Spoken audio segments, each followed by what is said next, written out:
Welcome to the African Youth Voices podcast, where we explore the opinions of the youth of Africa. Here's your host, Soufiane Toubani. Welcome, everyone, to the next episode of the African Youth Voices podcast. Today, we're going to have a special episode with two debaters from our own very own Morocco Debate Association. The topic that we're going to be discussing today is some challenges that Moroccan women face in Morocco in society. And I think we have a very privileged opportunity to speak to a Moroccan high school student and a Moroccan university student. So with the introduction out of the way, let's just have a few introductions from our guests today. So we'll start with Hadba. Would you please just give us a short introduction by yourself? Hi, my name is Hadba. I'm 20 years old, I'm Moroccan, and I'm a law student. I'm really happy to be here. We're happy to have you too. All right, next we'll have Abir. Would you like to give us your little bit of introduction? Hello, my name is Abir. I'm from Casablanca, Morocco. I'm 16 years old, a junior in high school, and I've been in the Moroccan national debate team for about 3 months. Cool. All right, so today we're going to talk about some topics that can be very controversial, very challenging, but I think it's very important because as a Moroccan who has two Moroccan sisters, I've lived in, alhamdulillah, I've been able to live in Japan, Ukraine, Poland, Morocco, and the United States. And I'm always shocked about people who just have this stereotype about Moroccan women. Like the first thing they always ask me, oh, does your mom wear the hijab? And I'm just like, no, I have to explain it to them that wearing the hijab is an option. So without getting into those serious topics, that's just kind of like a preview of the episode we're going to discuss today. But let's just stick it to the soft topics before we get into the more serious topic. So we'll go in the opposite direction this time with the questions. Abir, just tell us a little bit about what made you want to take up debating. So since very young, I've always been very opinionated. I've done theater, public speaking. So it was kind of my field even before I started doing debate. And when I found this opportunity on Instagram, I just jumped on it and hoped for the best. Okay. And Hadba? Debating has always been a part of basically my personality. I've always been somebody who talked to my friends, debated with my family, debated with my teachers. So, and also I want to be a lawyer in the future, and debating and being a lawyer go hand by hand, and debating is something I'm very passionate about. And yeah, I'm really happy I'm a part of this debating association. Cool. All right. So as we all know, debating gives you the skills and the opportunities to voice your opinion, which is something that's a big topic a big controversy in Morocco. Some women do not feel they have the right or the opportunity to voice their opinions. So do you think first question is this something that you personally feel in your professional life or your educational life? Do you feel like you can freely voice your opinions, or do you feel like sometimes you get shut down just because you're a woman? Who would like to go first with this question? Okay. I think when it comes to voicing your opinion, you can get ridiculized for saying some experiences, or saying that something hurts you or you are uncomfortable with something. Society might ridiculize you, and we see that every day in social media when women make videos about a certain topic that's relating female issues, and there's always comments saying these subjects are stupid, these subjects are too much, you're always talking about this. This is not something important to mention. So I think in some situations you feel like if you talk, you're going to be seen as this, soft person or something who is a snowflake, stuff like that. Many women feel like they're in a position to just shut their mouth and not say anything, but others feel like they should talk. And when they do, there's a lot of hate and there's a lot of silencing, basically. Okay. And Abir? So in my own experience, it's not that I cannot voice my opinions. It's more that everything everything a woman says is nitpicked at to make it seem as if everything is absurd. And even in school, even if you talk about like feminist issues and things you experience in your day-to-day life, you are made to feel insignificant. And there are these people that say, well, there are bigger issues than that. Well, we're not denying that there are bigger issues, but it's kind of just talking about it is really a big progress, and we do not get to do that freely. Okay. So to touch on a little bit more about what you guys have both mentioned, I think like Hebir, you touched on like the social media aspect of voicing your opinion. And I think Hebir touched on like the actual real life experience of voicing your opinion, which I think is really interesting because now we have both views from two different people. But I want to maybe ask a question to the both of you. Like, you know, with social media being on a rise, like now you can get a smartphone for about $40 and you're on the internet, you're on social media, which I think is a good thing because it gives people opportunities to get it on the internet. But I also think it can be a damaging thing because now you have maybe people from like very conservative areas of Morocco who now have access to the internet. So do you think it's more like maybe these people who are criticizing women speaking out on the internet is just like people who are from very conservative areas versus like someone in the city? Like, for example, I think, in my opinion, I think a girl in Casablanca, she would be not very like, there wouldn't be much backlash if she voiced her opinion in the city center with her city friends. But I think she would receive different treatments in the internet because there's so many people from every area of Morocco. Would you agree with that opinion or would you disagree? What are your inputs on that?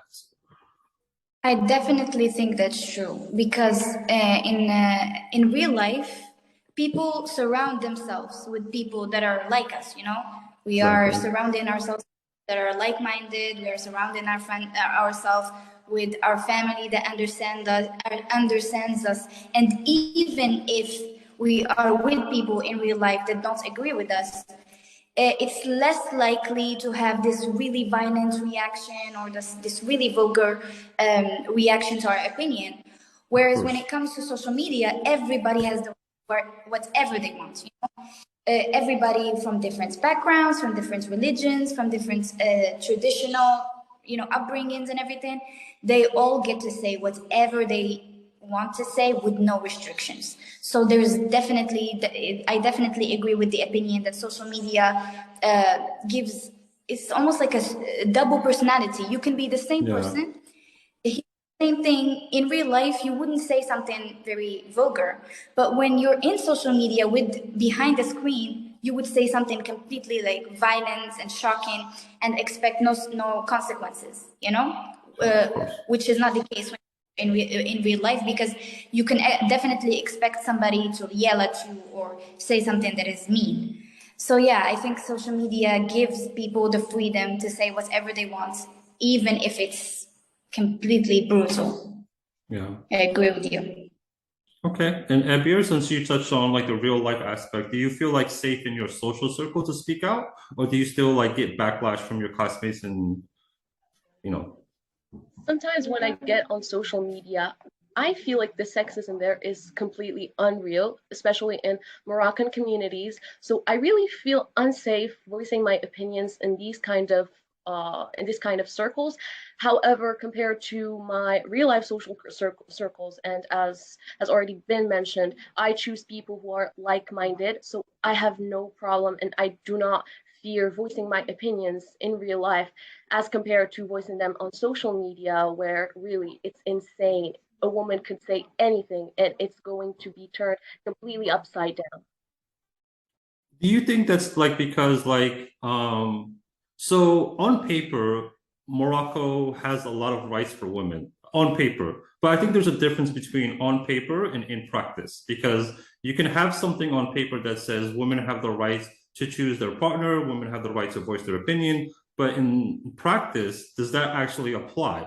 So, which brings me to the question of like, do you think like some of these comments or backlash that these women receive on the internet or even in real life, do you think it's something just because like the generation has passed on their beliefs to the future generations? Like their father treated his wife or his daughter like that, so therefore I can do the same thing. Do you think that's like what's holding progress in Morocco back? Yes, Who's Sorry, we had Abir speak first, so we'll have go ahead. okay, so Sorry, I'll start assigning who speaks next, just so we don't avoid this. So Abir, could you answer this one for us? So Okay. yes, absolutely. Like we can see that we are making a lot of progress, and this generation is far more open-minded than the previous one. But there's always this little something holding us back, and these beliefs that we have inherited from the previous generation, these beliefs are holding us back and are stopping us from making real change. Okay, and Hadba? Yeah, I definitely agree with what you said and what Abir said. I think you find a lot of kids, or not kids, but young people that are educated, that go to school, that have degrees, that have they have a device that makes them really open to the outside world, to Western societies, cultures, and everything. But at the same time, they tend to have a really traditional mindset, even though they are exposed to open-minded countries, open-minded movies, TV shows, songs. But when you talk to them, you find it that within them, they are very influenced by their parents and by their grandpas and by ideologies that are like really old. You can find it's really shocking, honestly, because when you find a old man or an old woman that says sexist stuff, you're like, well, it's how she was educated, it's how she was, or how he was, that's how his generation is.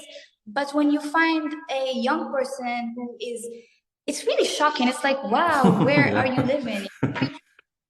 Yeah. Who is still this?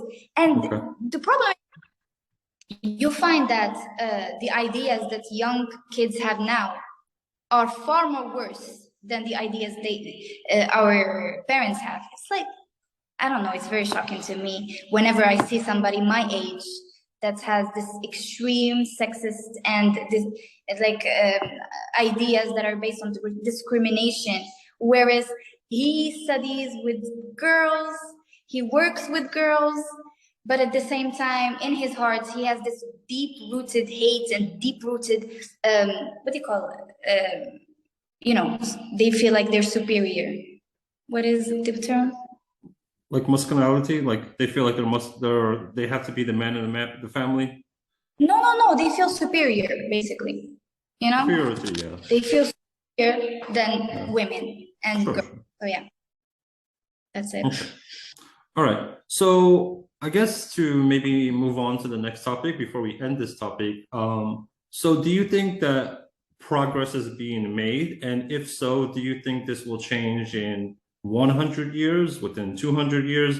Or do you think that women in society are always going to be treated unfairly by their partners, by their, social media context they have? Or do you think that there will be a change in this in Morocco within 100 years or 200 years? Let's go to Hedba for this question first, and then we'll move on to Abby. I think progress is definitely moving. There's definitely progress. If we compare our situation just 10 years ago, it's not the same as now. There's progress in Morocco, in countries, even in poor countries. The situation of women is definitely development. The problem is the speed of this development. We can't really compare the speed of us progressing with the speed of Western countries or America and stuff like that. I think, I don't know really when is this going to be true, when is equality going to take place in Morocco, but I definitely think that we're going there. Definitely, I think we should start with laws, with enforcing laws, not just writing them on paper, with like applying them and applying the punishments and everything, and with education. Obviously, with education, with sensibilization of women issues, it's definitely going there. Our generation, when we're going to be parents, it's definitely not going to be the education our parents and grandparents gave us. I totally agree with that, totally believe in that, but I just don't know when it's going to happen. I really hope it's soon. But yeah, I believe in us. Sure. Ebir, same question. Yes, I completely 100% agree with that. Change is going to happen. It's going to be slow, and it's not just about the speed. It's also that we started late when English authors, women were voicing their opinions, like fighting sexism. We women were not allowed to go to school here in Morocco. So I think this is the problem, is that we started late, and this is a problem. But I think change is going to happen. 100 years from now, Morocco is going to be so much different from what we have right now, especially with this generation. I completely agree. This generation is making so much progress, even though sometimes I'm shocked by how much sexism still exists. Okay. I just wanted to add my input on this question a little bit. So I've been part of Morocco Debate Association for the last 8 years. And one thing that I've seen is the number of female debaters who come to try out for our debate teams. Like when we first started in 2014, we had like 2 female debaters and we had like 8 male debaters. But now, like, I think when you guys see our teams, we have like, our teams are basically dominated by women. Like we have way more female debaters than we have male debaters. Like even our national team that went to the World Championship this past summer, we had just 1 single male debater and 3 female debaters. And also our best debater, like in 2022, is a female, where in 2014, 2015 was a male. So I do see a change in women's like ability to voice their opinions. Obviously, I'm just looking at it from the perspective of a debate association, but just the fact that more women are coming out to try out for our teams, like I don't know, it gives me kind of like hope or inspiration that there is being change in Morocco. Do you guys agree with that, or do you think they're just coming out for our debate team because they want to escape Morocco and go on a trip? The second. The second. And Ebir? So yes, I agree with that. That lately, like we have seen more hardworking women. It's not that men don't work anymore. It's just that women have to work harder to prove themselves, to prove that they deserve the place that they are now holding in society, and to prove that they actually deserve more. And you would think that seeing all these women who are doing super great, who are working very hard, you would think that men would be convinced that, oh, maybe we should make them equal to us. But no. And this is the real problem. Women are working their hardest to achieve what they want to get to. But I mean, it's happening, but not at the pace we want it to be. So that's an interesting input. Like, so in my opinion, I always ask myself, like, when we do tryouts for our teams, especially our national teams, I always like look at the applicants, of course. And I've always noticed that it's like 80% of them are female, like 20% of them are male. So I don't know, this is just a thought that I came up with, or just an opinion that I have. I'm like, maybe they're seeing our videos and they're seeing our results and they're seeing that like the female debaters are dominating in our association. And maybe they're just feeling intimidated or be embarrassed. Like maybe there's a guy out there who's like, oh my God, if I get on this team and we go to a competition and my female teammate does better than me, I will feel so embarrassed. Which is like, I guess I want to relate this to society, because like Abir just said, there are a lot of women in Morocco who are doing, great things, setting up companies, becoming CEOs, innovators, engineers, doctors, who are just doing great things in Morocco, not even in Morocco, but like in all over the world. Like I think some of the Moroccan women became like leaders or ministers in European countries. So the question is for both of you is like, do you think that this is intimidating men, which is why they feel like they need to speak out more, harass women more on social media, because they just feel like women are becoming more powerful? So let's start with Hedba with this question. I think I'm going to comment on what you said about why men don't do these kind of activities more. Activities like being in an association or public speaking or debates. I don't think it's because they feel like they're intimidated by their female coworkers or colleagues. No, not coworkers. Teammates. Colleagues. Teammates. I think there's, since we are frequent. We talk with guys. We study with guys and everything. I've always noticed how guys, there's this embarrassment of guys participating in these kinds of competitions or activities, because not embarrassment because of women, but because they would say, my friends are gonna laugh at me, my friends are gonna bully me, they're gonna think I'm a nerd. There's definitely this culture that is within guys. You see a guy, I've frequented many guys that have talents of debating, of public speaking, of singing, of artistic tendencies, but they wouldn't go for it because they don't like this kind of exposure of being a nerd, or I don't know, doing this kind of stuff, wasting their time with extracurricular activities. Yeah. So I think with girls it's different. With girls you would find a lot of encouragement rather than, you know, being embarrassed or shamed for being a part of an association or competing or something like that. So yeah, and also I think when you said that women are changing and taking more roles in stating their opinions and everything, I think that's definitely a fact. Women are finding their voices more. They're finding their confidence more to be in a position of leadership, to be in a position of exposure.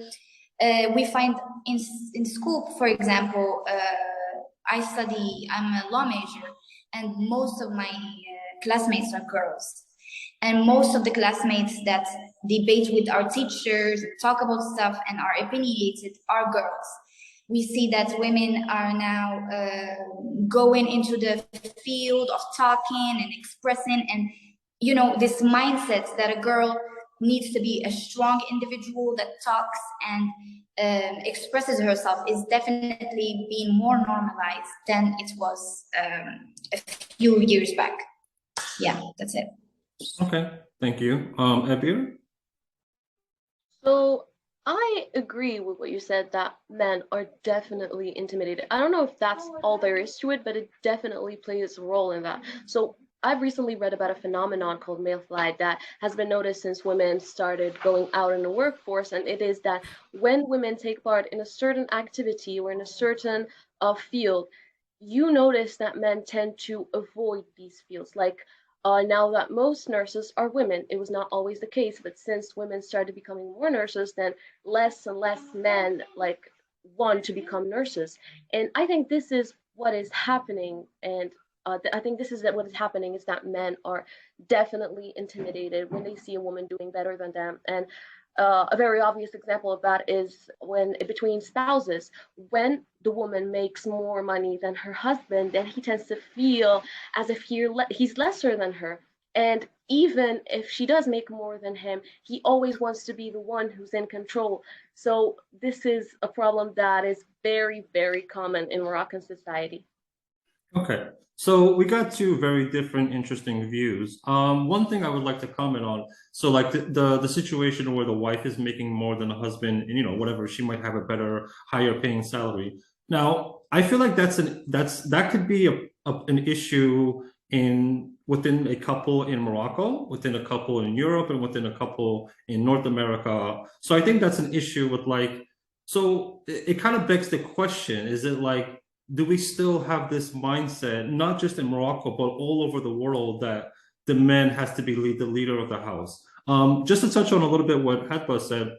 So I grew up in the United States. I started debating in the United States, and I had the same belief which she mentioned. I remember I only got into my debate team because my high school history teacher was like, you should join it. And the first thing I told him when he told me you should try out for the debate team, I was like, no, I don't want to join that team. That's a team, a bunch of nerds. But once I got into it, and once I was persuaded to join, it just changed my perspective. I was like, oh, wow, I can actually use these debate skills in my personal life, at a job interview. I could use it for so many different areas of my life. So anyway, just to move on from this topic, do you think that, so I guess we have two different point of views. We'll just leave it at that because we don't want to start debating about the same topic or arguing with each other. Moving on to the next question, which is probably a very simple but could have a complicated answer. Do you feel safe in Morocco? Like as a woman, do you feel like safe to walk down the streets? Obviously, there's going to be a different answer for in the time of the day. Obviously, the night would have a different answer than the day. So how about we'll go with Ebir this time first. Do you feel safe as a woman? Go ahead. So no, I definitely do not feel safe walking down the street, even in broad daylight. I do not feel safe, especially like in Casablanca, a big city where like there's a lot of crime here, and especially towards women. So women are most likely to be victims of crime than men. So I definitely cannot walk alone down the street in Morocco, even in a crowded street. I cannot do that. I have to be with somebody, or rather, I have to be with someone, a man, a boy, just to feel safe, because a man might not approach you if he sees you with another man. But if he sees you alone, he will be encouraged to approach you, which I do not feel comfortable with. And uh, it has happened to me a lot of times that I was walking down the street, and unfortunate instances has it was really not good. It's really not something I would do. Being in my sane mind, I would never do that. No. Okay, well, I have to say that's really sad to hear, but you know, that's the reality of what it is. Hedba, same question. I think safety, the question is safety is very complicated. I think everyone in Morocco can relate to the lack of safety, men and women. Women, though, they have more things to worry about. When it comes to safety, that is related to all of us, women, men. There's thieves. There's a lot of thieves in the streets. You could be walking down the streets, whether you're a guy or a woman, and you come back home without your phone or your wallet. In the bus, they would take your necklace, or they take your wallet. It's crazy. I think safety is definitely something that bothers all of us as Moroccans. But we have sexual harassment, verbal harassment. I definitely don't feel safe all the time. Sometimes I do feel safe. It depends on, as you said, the time, and it depends on the area. There are many areas because it's crowded, and it's the center of the city, where there's restaurants, where there is more civilized people, whatever. But then there's other places that are less crowded, or in an isolated place, or a sketchy neighborhood, where you're definitely going to have problems. And as a woman, I learned how to choose where I go. If I want to go to a destination, I might even take the really long road just because I need to be around people, rather than be alone walking down a neighborhood alone. So yeah, safety is definitely an issue for all of us, women and men, and it's an issue when it comes to harassment and hearing touched or grabbed for no reason. That's definitely an issue that more women face in Morocco. Big cities, small cities, everywhere is the same. Yeah, I can relate to that because no, sure.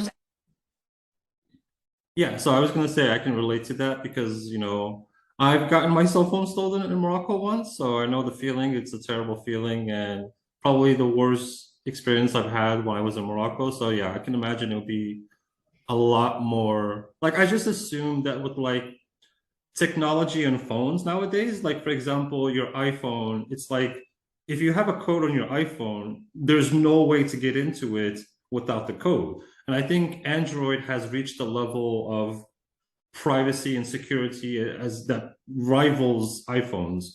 So I haven't lived in Morocco in a while. I visit once very often, but usually it's just for a week. So I just assume with like the security and Find My Phone, Find My Android applications that are available, I think like I just assumed less phone theft would be happening.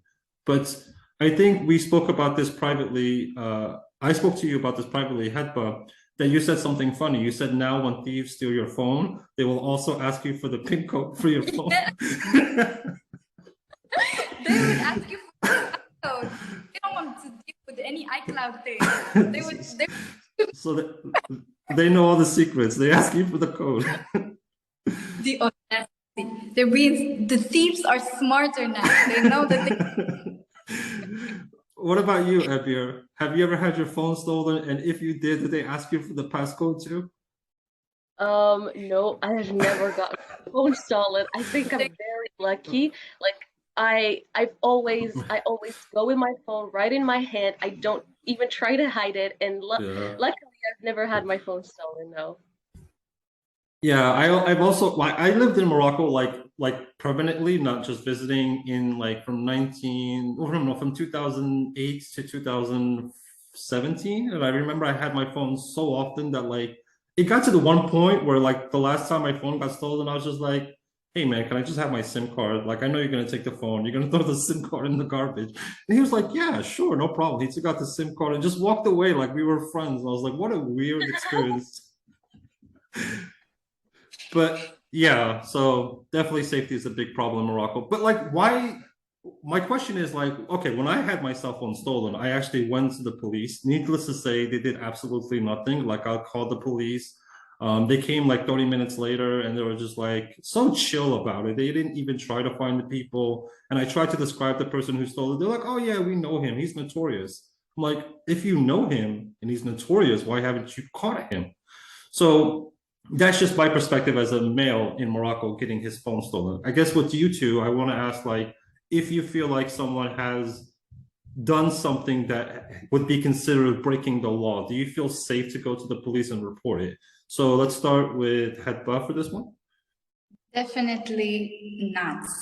It's the same, all the same. Same experience with authorities, whether you're a man, you're a woman, it's just the same. A friend of mine got her phone stolen. We had an exam, and when we were walking, he took the phone, and we noticed like straight away when we called him, he was like, we called the phone, you know, and the thief picked up, and he was like, "This is my phone. This is my phone. I just bought it." And he was like, "I just bought it." Anyways, we went to the authorities, we went to the police, we didn't call them, so we went to them. We did not even bother them. We went to them, she filed a report, never heard of it again. No conditions was done. And you know, she just ended up buying her own phone. And even though we knew where the phone was, because we had the location thing, we knew where the phone was, police did no attempt to go and like see where it is. There is this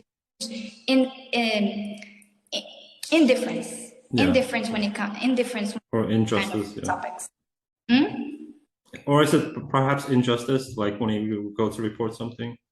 Yeah, definitely. So it is a form of injustice because they're supposed to, you know, to protect us and investigate. Yeah. Okay. Well, what about you, Abir? Do you feel like you get some kind of response when you? Well, have you ever went to the police to report a crime that was committed? No, but according to my friends who have, it's just a waste of time. It's just a waste of time. You would better go and buy a new phone than go report it to the police because the police are going to do nothing about it. And some of my friends, when they get their phone stolen, they're just thankful that they didn't get killed in the process. So they just go and buy a new phone and never talk about it again. Yeah. There's this quote in Morocco that Moroccan people say. They say, you need to call the police if there's blood. Yeah, I know. Yeah. Nobody cares, you know? If they only care, I mean, I'm not going to say that everybody, but the majority of the authorities, if there isn't something that is death or a matter of life or death, you're on your own. Yeah, I just assume with like, you know, I know the thieves are getting more, they're getting clever. They're asking for the code. but I just always thought that you could still lock your iPhone remotely or your Android phone remotely just by going to your iCloud settings and pressing wipe all data or lock phone or something like that. But I guess what they probably do is when they unlock the phone, they probably reset it. So they reset the phone for like factory reset, meaning all of those cloud features are eliminated. Anyway, let's move on to a different topic. Sure, go ahead. Thieves, most of them don't really care about the phone. They don't really take the phone. They sell it as pieces. That's how they make Okay. So they're selling it as parts. all of that. The camera, they sell it to people that are in the field of phones. That's how they get money. Okay. Yeah, I guess if you take the phone apart and start selling the parts, then it's, if it's locked, it doesn't really matter to them. Yeah. That's interesting. That makes me still worry about, taking out my phone in public in Morocco because, yeah. Okay. So moving on to, I guess, more of the same topic, but different area is that like, I always tell my friends that there's a difference between a Moroccan woman who lives in a city and a Moroccan woman who lives in the village. I personally tell my friends, and I personally believe that a Moroccan woman who lives in a city has more rights, has more freedom. But after talking to you two about this for the last 30 minutes, I feel like I'm totally wrong.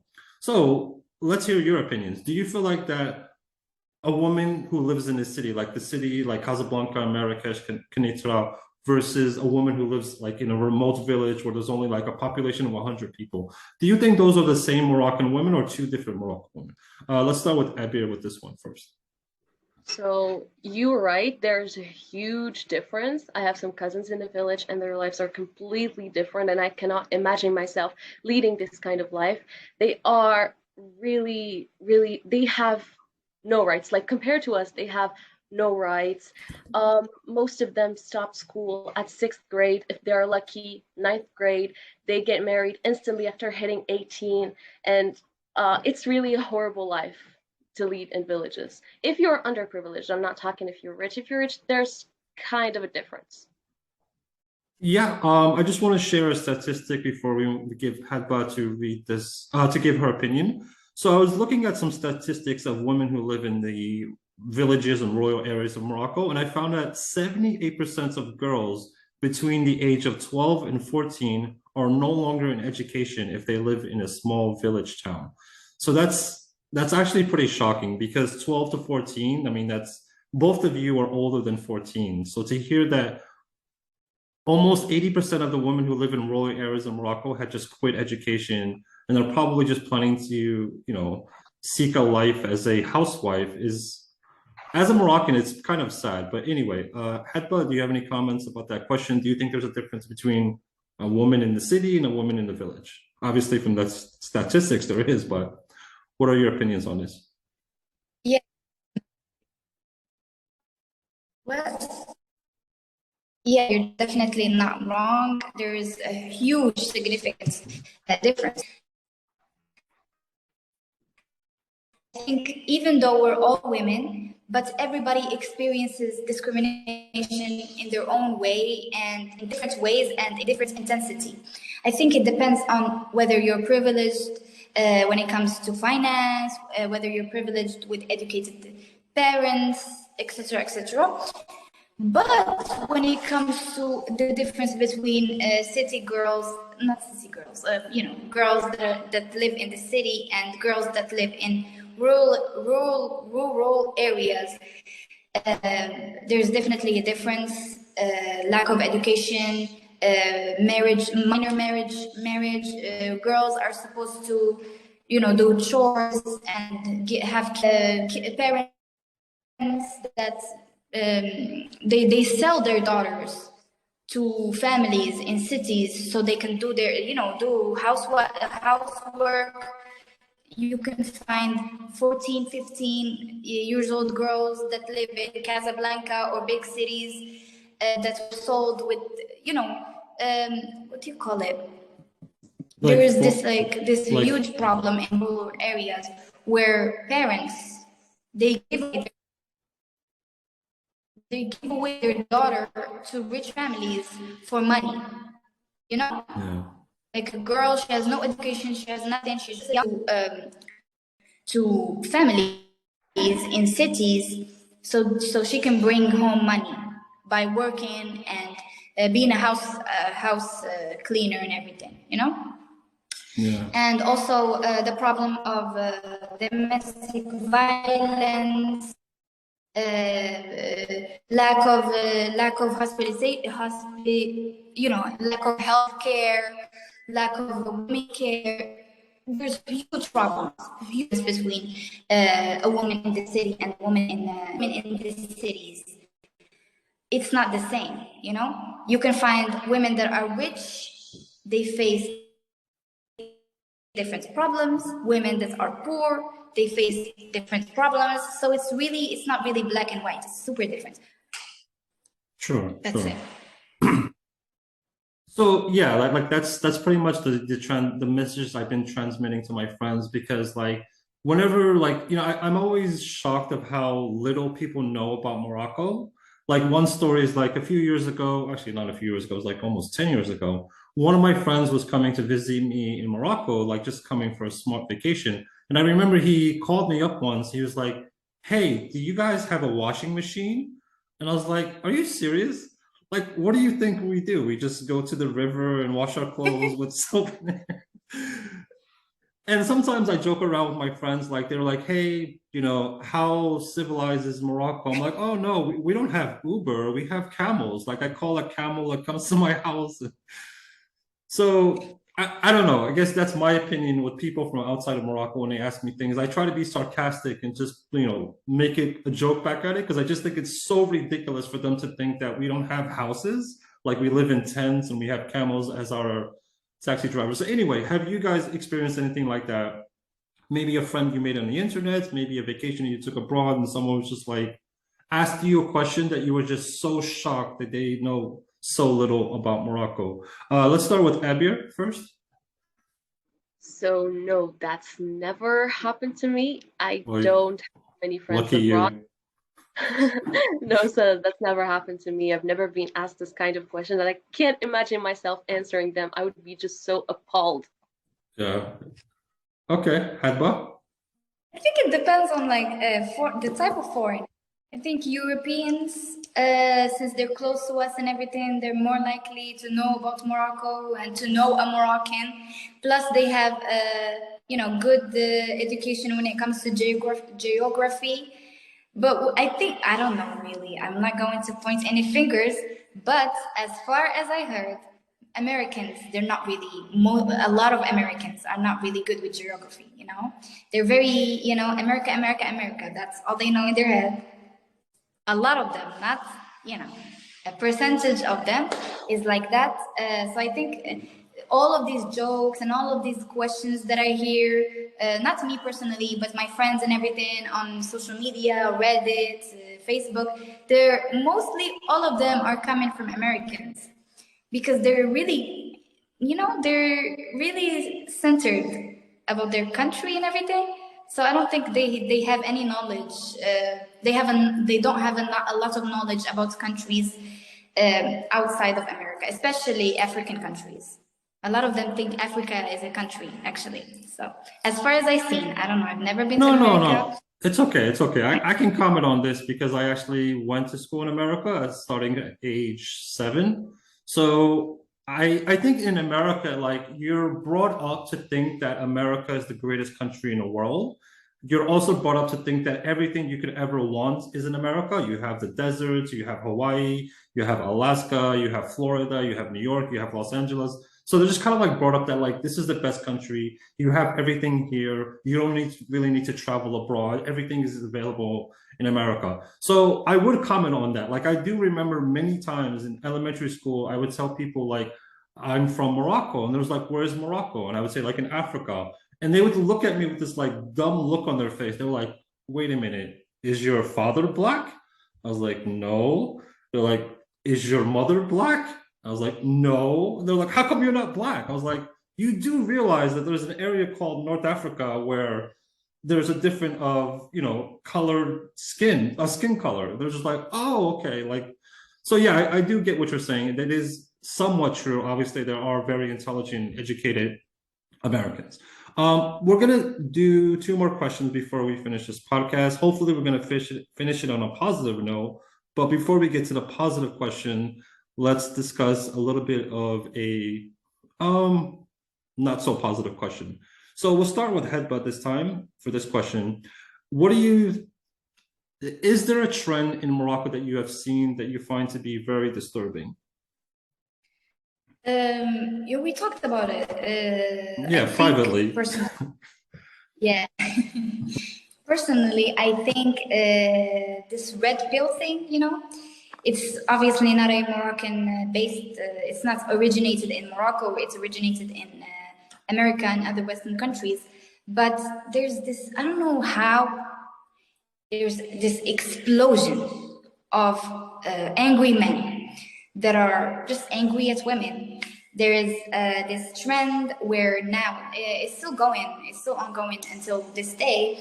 There is, we find a lot of comments. Whenever a woman posts something, there's a lot of hate comments that are completely unrelated to the content this girl made, Also, there is this huge encouraging young guys to not, what do you call Abir? Abir? Yeah.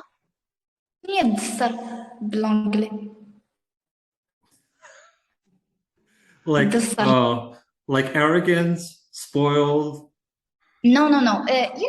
Do you know what this is? I know what the word is, but I don't think there's a word for it in English. Like overshadow. Don't give her too much value. Just leave her. Put her in. Like oppressed. Oppressed. Not oppressed. I don't think there's an English word for this Arabic word. There's this trend. A lot of people are talking about this. There's a Facebook group where there's so many guys that talk about their experience. They're like, there's this attack on working women. You work, you go to, you're whatever, you're a strong, independent woman. This strong, independent woman is sarcastic, obviously. You can buy makeup, you can buy your own clothes, but at the end of the day, you're still bayra. Nobody wants you. You're still gonna stay alone. Nobody wants to no man is going to want to marry you because you're used, or no man wants their woman to be always with men in work. These weird ideas, weird ideologies that I don't know where they're coming from. And there's like this thing, men work to build a family, women work to not need men. I don't know. I see them as very absurd. And talking about their makeup, clothes, obviously they wear شوفوا البنات شو كي ولاو دسرو. Girls now wear revealing clothes. Weird stuff are going on the internet. And racism. When there's we can do a study like right now, go to a video where a brown girl, Moroccan girl that is not fair skinned, and go to the comments. They're like, قهوية. This is a term that so many people use nowadays. That's all they write. A girl is talking about, I don't know, astronomy or something that is completely unrelated. And what is racism? What is this? What is this? What is this absurdity? What are we going? Where are we going? In Moroccans, we're mostly brown people. We're not Caucasians and white people. But at the same time, there is this huge attack.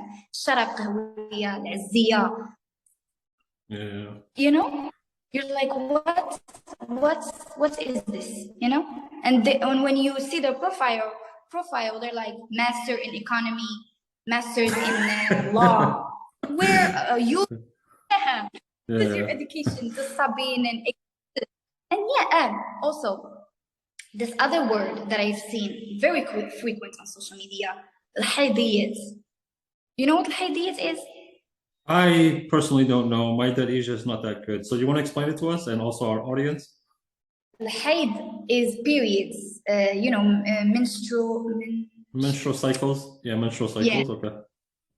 And they're like, they no longer, when they write a status on this red pill groups on Facebook, they don't write women, they write الحيضيات, as in people that have periods. I don't know how they see it as an insult, but they refer to us as الحيضيات. They refer to us as brownies, قهويات, and that's how they refer to us in the group. And I've seen this firsthand. I went to the group, I got accepted, and I was seeing the comments and the it's outrageous. Honestly, it's really shocking to see hate and how much hate is now towards women. They shouldn't work. They shouldn't do this. They shouldn't do that. They're doing too much. They think they're better than men. I don't know, hate that is super unnecessary, and we can just avoid it without all of this stuff, you know? That's it. That's all I have to say. Okay. Ebir, same question. What is the most disturbing trend you've seen in Morocco associated with me? You're muted, Ebir? No problem. Sorry. So a thing that has been happening lately, and that a person that has been poisoning teenage boys' minds, is Andrew Tate. So Andrew Tate is not Moroccan by all means, but like the impact he has on Moroccan boys is just insane. Like seeing now how many of my classmates hate women and girls, it's just completely insane. And I talked with one of these Andrew Tate fans, and the ideologies they have is just, I cannot believe it. Like, I've been friendly with this person for like since I was in middle school, and just now I'm learning that he thinks I should stay at home. So I'm like, why didn't you tell me earlier? So it's so shocking to me. It's not as shocking as when I hear an older person say it. When I hear an older person say it, I wouldn't say that it's normal to me. It's just more normal than seeing a person my age thinking that I should not continue studying and that I should stay at home, and that women are only their only purpose is to marry and have children, and marrying is seen as the greatest achievement in a woman's life. So I don't think marriage should be the greatest achievement in a woman's life, but unfortunately this is what a lot of men think. And as already been said, that they say that, oh no, because of that you will never marry. So who said that a woman will not be happy if she's not married? And in the end of it all, why would she marry a person that is just as uneducated as you? So this trend with Andrew Tate, and even though Andrew Tate has been banned off social media, he's still having such a huge impact on Moroccan boys, and I have no idea why. I have no idea what's happening. Okay. All right. So for the final question of our podcast today, we'll end it on it. Go ahead. Yeah, sure. Go ahead. I want to comment on something else. Sure. Basically, the CEO of the Red Pill movement. He's the representative. Yeah. He's the representative of the Red. He's like, what do they say? These alpha males, Sigma, Red Pill guys. They're like, you need to take the Red Pill. The Red Pill is being a masculine guy, dominant guy, and thinks that women are submissive. They should do this. They're nurturing. They should stay at home, have kids, and you're the superior, dominant, and smart guy that thinks with logic, while women think with their emotions. That's very, very cringe, but go ahead. Yeah, that's basically the sum up of the Red Pill movement. Other than, of course, add other stuff. You need to you have strong body, strong mind, dominant, money, etc. And also there is also this trend that is still there, but it was very common a moment ago, is kuzinsk. Whenever a woman, also on social media, you're gonna have to translate some of these words for us. Oh yes, sorry. Your kitchen.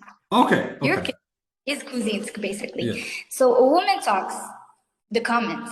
Kuzinsk, right? I swear, I'm not even joking. I'm not even exaggerating. No, I believe you. I believe you. Go ahead.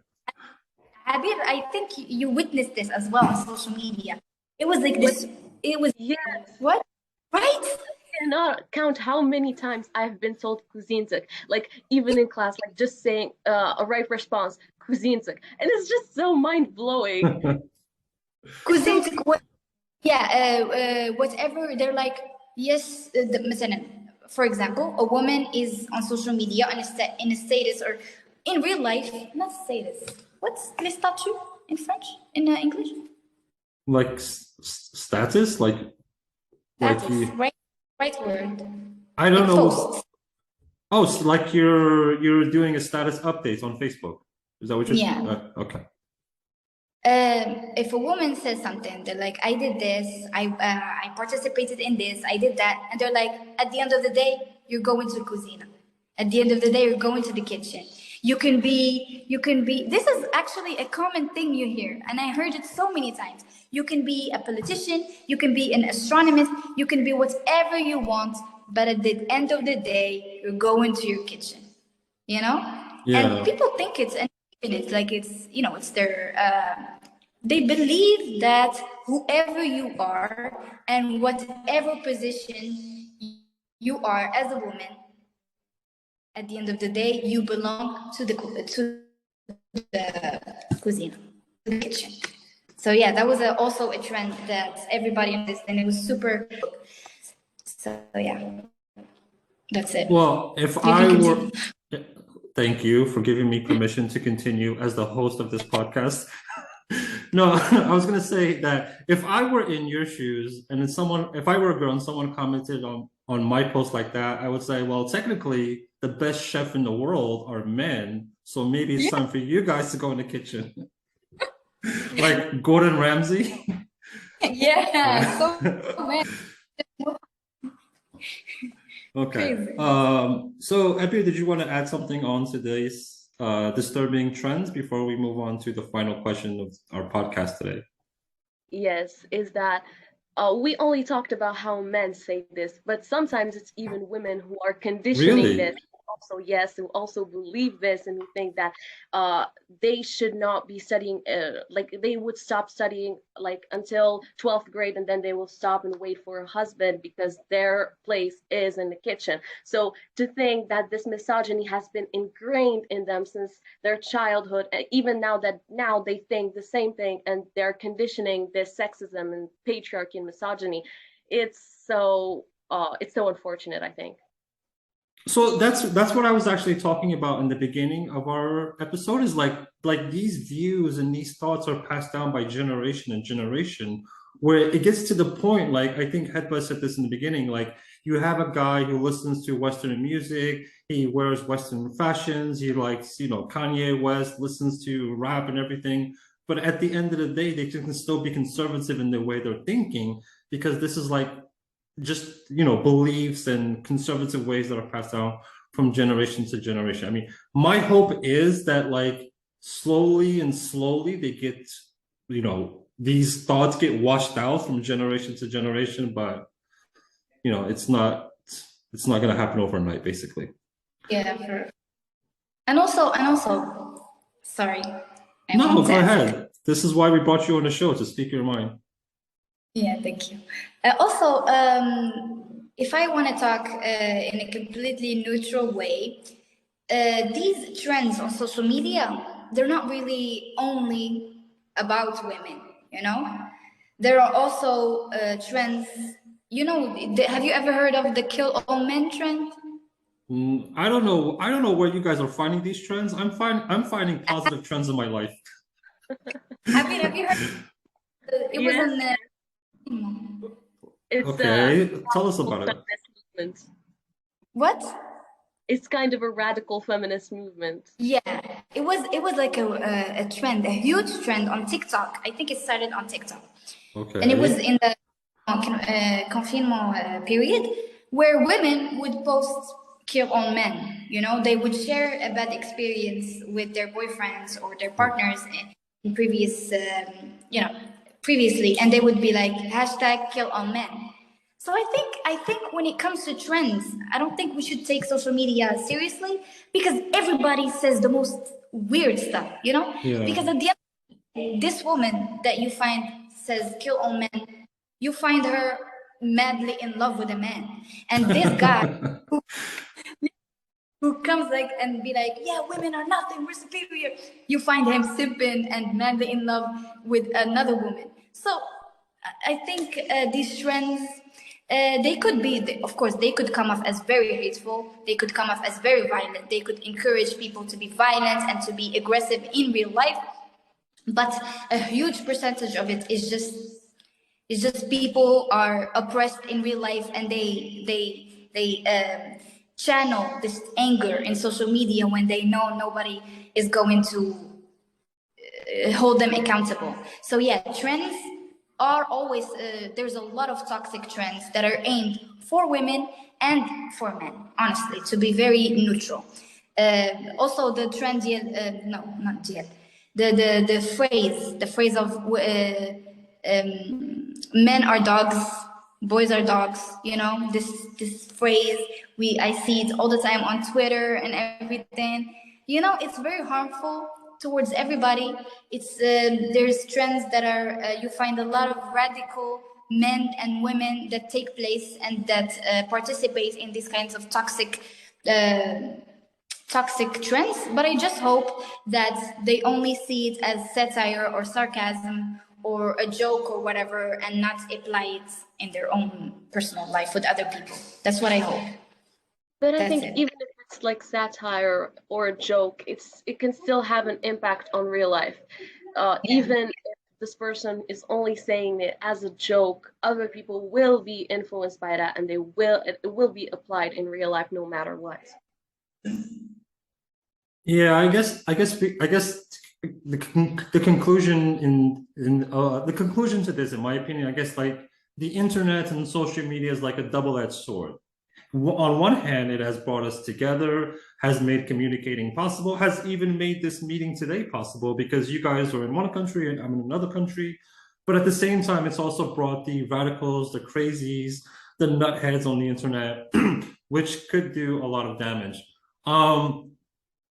I don't want to drag this on before we jump into the last question, but one thing I'm curious to hear, and maybe also our audience are curious to know, because I get my news just from the internet. Like I follow Morocco World News, I follow Hesh Press English just to get my news about Morocco in English and stay up to date. And very often I see like someone in Morocco was arrested for like spreading fake news about coronavirus, or someone was arrested in Morocco for bullying some other person, the other gender. So I'm just curious, like, in your opinion, do you feel like this is the Moroccan government just trying to arrest one person once in a while just to show the world that, yes, we obey the rights of people, we respect their rights? Do you think it's just kind of like they're doing it to show the world that, yeah, we're a civilized nation? Or do you think it's really like happening? Like, have you heard of any one of your friends or friends got arrested for doing something on the internet, like spreading hate speech? Anyone? No. No, it's not happening. Alrighty then, let's move on to the final question, which is the last question of this episode, which is also going to be hopefully an optimistic question. So for this question, we'll start with Hetba. On a positive note, what is the most uplifting trend that you are seeing in Morocco that gives you some hope for the future? Oh, I think she disconnected it. Back. All right, I'm gonna ask Abir this question because I asked you and you disconnected, but no problem. So Abir, the question was, what is the most uplifting trend that you are seeing in Morocco that gives you some hope?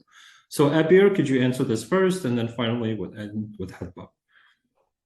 So I wouldn't say it's exactly a trend, but it's more like a thing Moroccan women tend to do, is sharing their achievements in social media and saying, well, I was in this and this and this, but finally I made it, and we can all make it. Like, if we work hard, even if we live in this society that is slowing us down and slowing our progress down, then we can make it. And just seeing these achievements that women can make even through all these hardships, it just makes me a little bit optimistic for the future.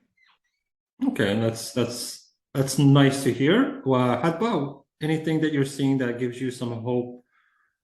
Yeah, I agree with what Habia said. I think women sharing their experiences and sharing their achievements is very nice, especially older women, because they give hope to younger generations. And also, I think there is an increase. Increase is up, right? Yes, it is. There is an increase of women in politics and leadership positions. This is very nice to see. And also, whenever there's more politicians and more leaders, I see that social media and media outlets in Morocco actually talk about it. They don't swoop it under the rug, and they show it to the world. And it shows women that are still studying, it shows younger girls, that they can be whoever they want in the world. And we shouldn't think about the whole hateful comments that women cannot be leaders because we think with our emotions and not with logic, etc., etc. You see a lot of women that are judges. You see a lot of women that are politicians. You see a lot of women that are not presidents, CEOs and everything. So it gives you hope for a better future where there's equality and there's equality. That's it. All right. Well, it was nice to end this episode on a positive note.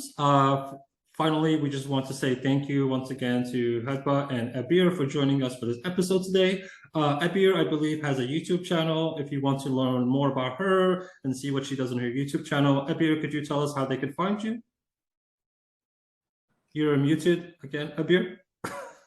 Once again, okay. So sorry. My YouTube channel's name is Abir Fa, and there I talk about books. If that's what you're interested about, it's a BookTube channel.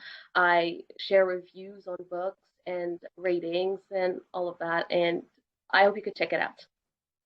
All right. Well, thank you once again for joining us in this episode today, Hadba and Abir. I hope you guys have a wonderful and successful future. From what I've learned about you guys today, it seems like you're going to be successful no matter what you do. For everyone else, you can find this episode on our YouTube channel, on Apple Podcasts, Anchor, and Spotify. Thank you all once again, and see you in our next episode. Thank you.